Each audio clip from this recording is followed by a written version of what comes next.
آفاق میں پھیلے گی کب تک نہ مہک تیری، گھر گھر لیے پھرتی ہے پیغام صبا تیرا۔ ملک سخن کی شاہی تم کو رضا مسلم، جس سمت آ گئے ہو سکے بٹھا دیے ہیں۔ اعلیٰ حضرت عظیم المرتبت مجدد دین و ملت، پروانہ شمع رسالت، امام و عشق و محبت الشاہ احمد رضا خان بریلوی رحمۃ اللہ علیہ، آپ کے دور میں مختلف قسم کے فتنوں نے جنم لیا، اور ان فتنوں کی کوشش اور تغدو یہ تھی کہ کسی طریقے آقا دو جہاں صلی اللہ علیہ وآلہ وسلم کی شان کو کم کر دیا جائے،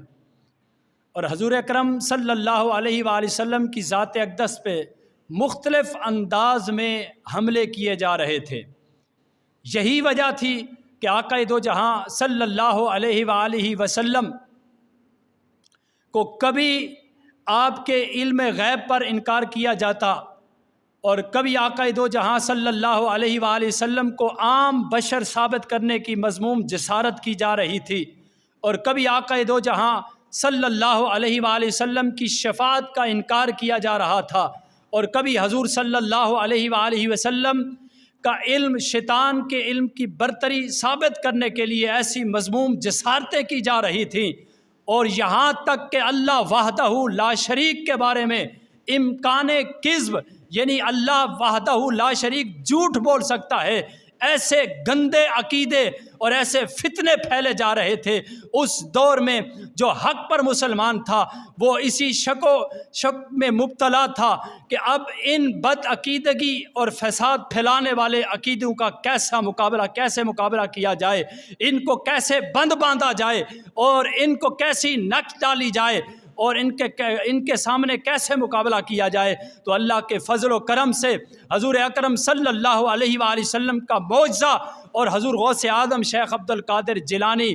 رضی اللہ تعالی عنہ کی کرامت بن کر دین و اسلام کی حفاظت کے لیے الشاہ احمد رضا خان بریلوی رحمۃ اللہ علیہ جلوہ گر ہوئے۔ اللہ نے مبعوث فرمایا، اور پھر آپ نے ان فتنوں کا ایسا مقابلہ کیا، ان کے آگے ایسا بند باندھا، ان کو ایسی نتھ ڈالی۔ اعلیٰ حضرت عظیم البرکت الشاہ احمد رضا خان بریلوی رحمۃ اللہ علیہ، اے احمد رضا، آپ کی تربت پر لاکھوں کروڑوں اللہ کی رحمتیں نازل ہوں کہ تم نے اس دور کے اندر اپنی قلم کی روشنائی سے شہیدوں کی لہو کی طرح باغ اسلام کو ہرا بھرا کر دیا، اور آپ نے ان فتنوں اور بدعقیدوں کے مقابلے کے لیے آپ نے 1000 سے زائد تقریباً 1400 کتابیں تحریر فرمائی۔ اے محسن اہل سنت، اگر اس وقت آپ نے ان کے درمیان، ان بدعقیدی اور فسادگی کے درمیان ایک زہر لکیر نہ کھینچی ہوتی تو آج کے دور میں ایسے سیلاب کی طرح خطرناک امنڈتے ہوئے وہ بدعقیدی کے طوفان آج مسلمان اور مومنوں کو کہاں تک لے جاتے۔ یہ آپ نے اپنی قلم سے، اللہ کی عطا سے، اپنے زور سے ان کا مقابلہ کیا۔ اعلیٰ حضرت عظیم البرکت اللہ کی عطا سے، رسول اکرم صلی اللہ علیہ وسلم کی نظر عنایت سے، حضور غوث اعظم کی نظر ولایت سے اللہ نے آپ کو 50 سے زائد علوم و فنون پر برتری حاصل آپ کو تھی، اور اعلیٰ حضرت عظیم البرکت شاہ احمد رضا خان بریلوی رحمۃ اللہ علیہ نے آپ نے اپنی زندگی کا لمحہ لمحہ اسلام کے لیے وقف کر دیا تھا، اور اعلیٰ حضرت عظیم البرکت الشاہ احمد رضا خان بریلوی رحمۃ اللہ علیہ کی ذہانت اور فقاہت کا اس بات سے بھی اندازہ لگایا جا سکتا ہے کہ آپ 4 سال کی عمر میں تھے تو ناظر قرآن ختم کیا، 6 سال کی عمر میں اعلیٰ حضرت نے ماہ ربیع الاول شریف کے اندر ممبر پر رونق افروز ہوئے اور ایسی مدلل تقریر فرمائی جس میں بڑے بڑے علماء بھی موجود تھے، اور آپ کی تقریر سن کر وہ دنگ رہ گئے کہ یہ 6 سال کا بچہ ایسی والہانہ گفتگو کس انداز سے فرما رہا ہے۔ اعلیٰ حضرت عظیم البرکت الشاہ احمد رضا خان بریلوی رحمۃ اللہ علیہ، آپ نے اپنے والد گرامی حضرت مولانا شاہ نقی علی خان رحمۃ اللہ علیہ سے 21 علوم پڑھے، اور 13 سال 10 مہینے 5 دن کی عمر میں شعبان کے مہینے میں آپ عالم و فاضل محدث و مفتی بن کر فارغ و تحصیل ہوئے، اور 13 سال کی عمر میں آپ نے مسئلہ رداد پر ایک فتویٰ لکھا اور لکھ کر اپنے والد گرامی کے سامنے پیش کیا۔ جب انہوں نے دیکھا جواب صحیح تھا تو آپ نے آپ کی ذہانت اور فقاہت کو دیکھتے ہوئے فتاوی نویسی کی سیٹ پر آپ کو بٹھا دیا، آپ کو فتاوی کے تمام معاملات آپ کے سپرد کر دیے۔ اعلیٰ حضرت عظیم البرکت الشاہ احمد رضا خان بریلوی رحمۃ اللہ علیہ، آپ نے اس وقت تک قرآن حفظ نہیں کیا ہوا تھا۔ حضرت مولانا سید حشمت علی شاہ قادری رضوی رحمۃ اللہ علیہ، آپ عینی شاہد ہیں۔ آپ فرماتے ہیں کہ اعلیٰ حضرت کو کسی نے لا علمی میں خطوط لکھا اور آپ کو حافظ لکھ دیا تو اعلیٰ حضرت کی آنکھوں میں آنسو آ گئے، رونے لگے، کہنے لگے میں اس بات سے ڈرتا ہوں کہ کل قیامت کے دن ان لوگوں میں نہ شامل ہو جاؤں کہ جن کے اندر وہ چیز موجود نہیں تھی اور ان کی تعریف کی جاتی تھی۔ میں حافظ نہیں ہوں، مجھے حافظ لکھا گیا۔ آپ نے اس وقت پکا پختہ ارادہ کیا کہ آج میں حفظ قرآن کا حافظ بنوں گا۔ تو رمضان شریف کے مہینے میں مغرب کی نماز کے بعد عشاء سے پہلے آپ قاری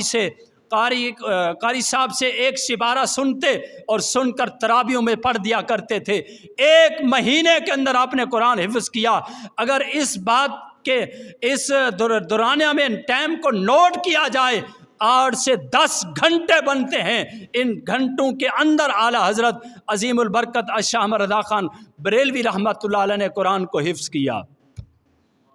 تو یہ اللہ نے آپ کو ایسا علم عطا فرمایا تھا کہ بڑے بڑے یہاں تک کہ عرب کے اندر بھی اعلیٰ حضرت عظیم البرکت الشاہ احمد رضا خان بریلوی رحمۃ اللہ علیہ کو بڑا جید عالم گنا جاتا تھا، اور آپ کا شاگرد بھی عرب میں چلا جاتا تو بڑے بڑے مفتیان کرام ادب سے کھڑے ہو جاتے کہ یہ اعلیٰ حضرت کا شاگرد ہے۔ آپ کے شاگرد کی طرح ادب کیا جاتا تھا۔ تو اعلیٰ حضرت کو جس میدان میں دیکھا جائے محبت مصطفیٰ ہو اور تقوی رب ہو، تقوی ذوالجلال ہو، جس میدان میں دیکھا جائے تقوی یہاں تک تھا رب کی بارگاہ میں کہ آپ ایک مرتبہ بس پہ سوار تھے اور بس 80 اور 100 کی سپیڈ میں تیز سے چل رہی تھی، اس کی بریکیں فیل ہو گئیں۔ ڈرائیور نے اعلان کیا کہ اب اپنی حفاظت خود کرو، آپ بس کی بریکیں فیل ہو چکی ہیں، کسی وقت بھی حادثہ ہو سکتا ہے۔ تو اس بس کے اندر اعلیٰ حضرت امام احمد رضا خان بریلوی رحمۃ اللہ علیہ بھی موجود تھے۔ آپ نے لوگوں کو کہا گھبرائیے نہیں، کچھ نہیں ہوگا، سب حفظ و امان سے ہم جا کے بس میں ٹھہریں گے۔ آپ جب بس آہستہ آہستہ چلتی چلتی ایک درخت جا کر ٹکر لی، کسی کو ایک خراش بھی نہ آئی۔ بعد میں لوگوں نے پوچھا اے احمد رضا آپ کو کتنا یقین اور کس یقین سے آپ نے کہا تھا کہ ہمیں کچھ بھی نہیں ہوگا؟ آپ نے فرمایا میں نے حدیث مصطفیٰ میں پڑھا ہے کہ جو سفر کی دعا پڑھ کے سفر کرتا ہے اللہ اسے حادثات سے محفوظ رکھتا ہے۔ مجھے رسول کے فرمان پر یقین تھا کہ میں سفر کی دعا پڑھ کے بیٹھا تھا، اللہ ہمیں حادثات سے محفوظ رکھے گا۔ تو اس لیے اعلیٰ حضرت کو جس میدان میں دیکھا جائے عشق و محبت مصطفیٰ ہو۔ آپ نے محبت مصطفیٰ کے ایسے چراغ جلائے کہ آج بھی لوگوں کے اندر عشق مصطفیٰ کا چراغ آپ کی نسبت سے جل رہا ہے۔ اعلیٰ حضرت عظیم البرکت الشاہ احمد رضا خان بریلوی رحمۃ اللہ علیہ کا جب وصال قریب آیا تو آپ نے اپنے مریدین کو کہا لوگوں میری قبر کو اتنا گہرا کھودنا کہ جس میں کھڑا ہو جاؤں۔ لوگوں نے عرض کی حضور لوگ فوت ہوتے ہیں ان کو دفن کیا جاتا ہے، ان کی قبر کھودی جاتی ہے اس کے بیٹھنے کے مقابل، آپ کس طرح فرما رہے ہیں کہ میری قبر کو اتنا گہرا کھودنا کہ جس میں کھڑا ہو جاؤں؟ اعلیٰ حضرت عظیم البرکت الشاہ احمد رضا خان بریلوی رحمۃ اللہ علیہ نے فرمایا لوگو تم نے نہیں سنا، میں نے حدیث مصطفیٰ میں پڑھا ہے، تم نے نہیں پڑھا کہ آقا دو جہاں صلی اللہ علیہ وآلہ وسلم قبر میں جلوہ گر ہوتے ہیں۔ حضور قبر میں تشریف لائیں اور میرا یہ دل، میری یہ محبت گوارا ہی نہیں کرتی کہ جس جگہ پہ آقا دو جہاں تشریف لائیں۔ حضور صلی اللہ علیہ وآلہ وسلم کی تشریف آوری ہو، بے کسوں کے کس آ جائیں، بے سہاروں کے سہارا آ جائیں، غریبوں کے والی آ جائیں، یتیموں کے حامی آ جائیں، اور میں بیٹھا رہوں، اس لیے میری قبر کو اتنا گہرا کھودنا کہ جب حضور جلوہ گر ہوں تو میں کھڑے ہو کر حضور پر درود و سلام پڑھ سکوں کہ مصطفیٰ جان رحمت پہ لاکھوں سلام، شمع بزم ہدایت پہ لاکھوں سلام۔ آپ فرماتے ہیں کہ جب قبر میں سرکار آئیں تو میں قدموں میں گروں، گر فرشتے سر اٹھائیں تو میں ان سے یوں کہوں اے پائے مصطفیٰ سے میں سر کو کیوں اٹھاؤں، مر کے پہنچاؤں اس دلربا کے واسطے۔ تو اعلیٰ حضرت کی شخصیت، یہ وہ علمی شخصیات ہیں جن کے بارے میں اللہ نے فرمایا انما یخشی اللہ من عبادہ العلماء، بے شک اللہ سے اس کے علماء ہی ڈرتے ہیں۔ آپ کے اندر تقوی کوٹ کوٹ کے بھرا ہوا تھا، اور فقہی ذہانت اتنی تھی کہ بڑے بڑے 50 علوم پر آپ کو مکمل عبور تھا۔ اعلیٰ حضرت عظیم البرکت شاہ احمد رضا خان کی سیرت کا مطالعہ کر کے دیکھیں تو انسان کے ایمان کو تازگی ملتی ہے۔ انشاءاللہ آپ کی گفتگو یہی جاری اور ساری رہے گی۔ اعلیٰ حضرت کیونکہ آپ 25 صفر کو آپ کا وصال مبارک ہوا، تو آج ہی 25 صفر ہے، اس کی نسبت سے ہم نے آپ کی بارگاہ میں نذرانہ عقیدت پیش کیا۔ اللہ ہم سب کی ہماری حاضری کو اپنی بارگاہ میں قبول فرمائے۔ وآخر دعویٰ ان الحمد للہ رب العالمین۔